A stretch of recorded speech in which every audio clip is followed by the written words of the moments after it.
السلام عليكم المشاهدين، كي دايرين؟ لاباس عليكم؟ كنتمنى ان شاء الله يا ربي هذا الفيديو يلقاكم في احسن الاحوال ان شاء الله، ورمضان كريم.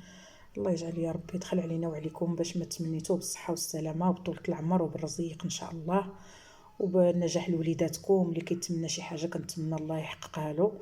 المهم هذا الفيديو ان شاء الله نقدم لكم فيها الحلوه الشباكيه كما كتشوفوا، اللي كتجي على هذا الشكل. الشباكيه اللي كتجي دياريه. خليكم معايا مع المقادير وطريقه التحضير. هانتوما المشاهدين المقادير ديال كيلو ديال الشباكيه اللي غادي نقدم لكم هذا النهار ان شاء الله. عندي هنا كيلو ديال الدقيق كما كتشوفوا ها هو، وعندي كاس ديال الجنجلان اللي طحنته مزيان، وكاس اللارب ديال اللوز، وكاس اللارب ديال زيت المائده وزيت الزيتون، وكاس اللارب ديال الخل، وجوج معالق النافع كبارين، وجوج معالق ديال القرفه، وراس معلقه ديال المسكه الحره. وعندي غندير هنا معلقه صغيره مع مراش ديال الخميره ديال الخبز، ومارغرينا، وخماره ونص ديال الحلوى، وشويه د الملحه، وشويه ديال المزهر كما كتشوفوا.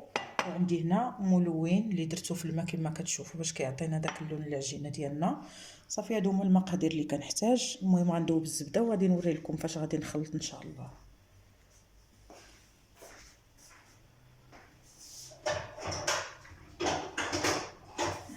هانتوما المشاهدين بعد ما غربلت الدقيق كما كتشوفوا وذوبت الزبده، دابا غادي ندير الجنجلان. ها هو كيخصكم تطحنوه مزيان باش ما كيتعكل لكمش فاش كتكونوا كتطلقوا الحلوه.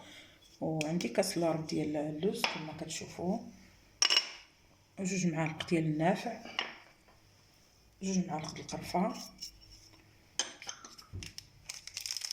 ندير هنا خماره ونص،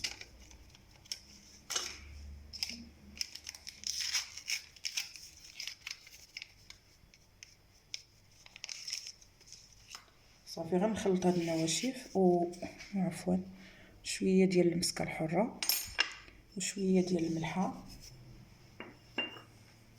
دابا كنخلط هادشي مزيان وعاد كندير السوائل، وغادي نضيف داك الخميره ديال الخبز مع داك الماء الملون باش كنخلط.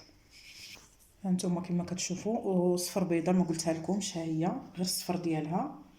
دابا كنضيف الزيت والخل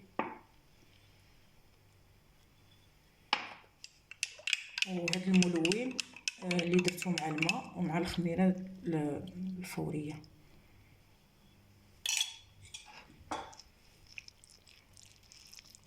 غنزيد عاد شويه د المزهر والزبده اللي دوبت حتى هي، غنزيدها دابا مع هاد العناصر. المهم بغيتو تدوبلو نتوما المقادير دوبلوهم. نتوما كما كتشوفوا الزبده ها هي.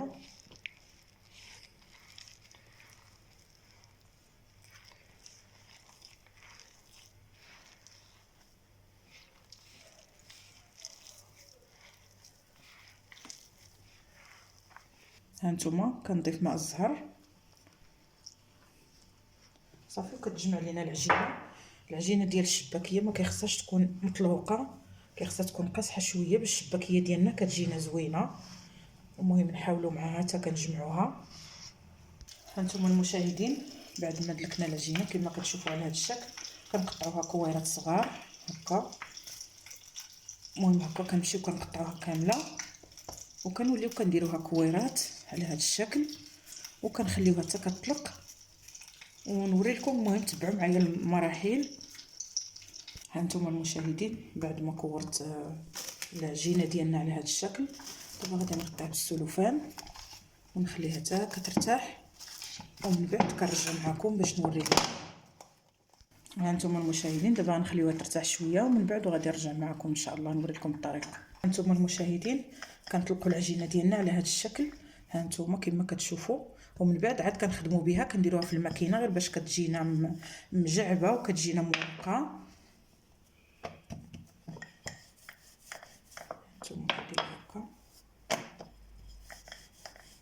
كنديروا لها بحال الشكل ديال المسمن، كنديروا جهه على جهه واخا ما ديروهاش رقيقه بزاف.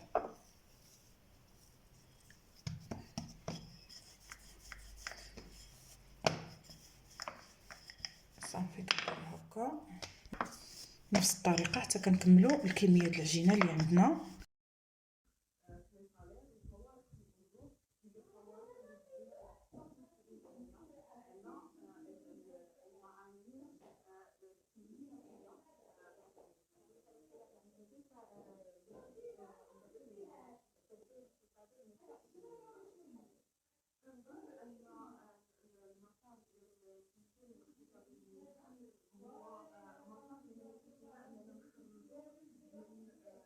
نتوما كما كتشوفوا انا دابا كنقلي في الشباكيه.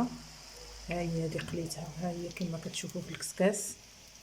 ها نتوما كتشوفوا كي كتجي رائعه، كتجي رطبه وفتيه. ها نتوما شوفوا كي دايره وداخله فيها العسل.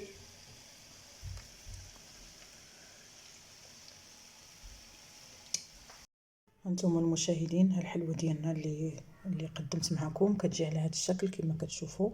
هانتوما نقسمها معكم كي كتجي. هانتوما كتجي هشيشه. كنتمنى هذا الفيديو هذا ينال الاعجاب ديالكم ان شاء الله، وعواشركم مبروكه، والله يجعل يا سيدي ربي هذا الشهر ان شاء الله الكريم يدخل علينا وعليكم باش ما تمنيتو بالصحه والسلامه. المهم الى فيديو مقبل، والسلام عليكم ورحمه الله.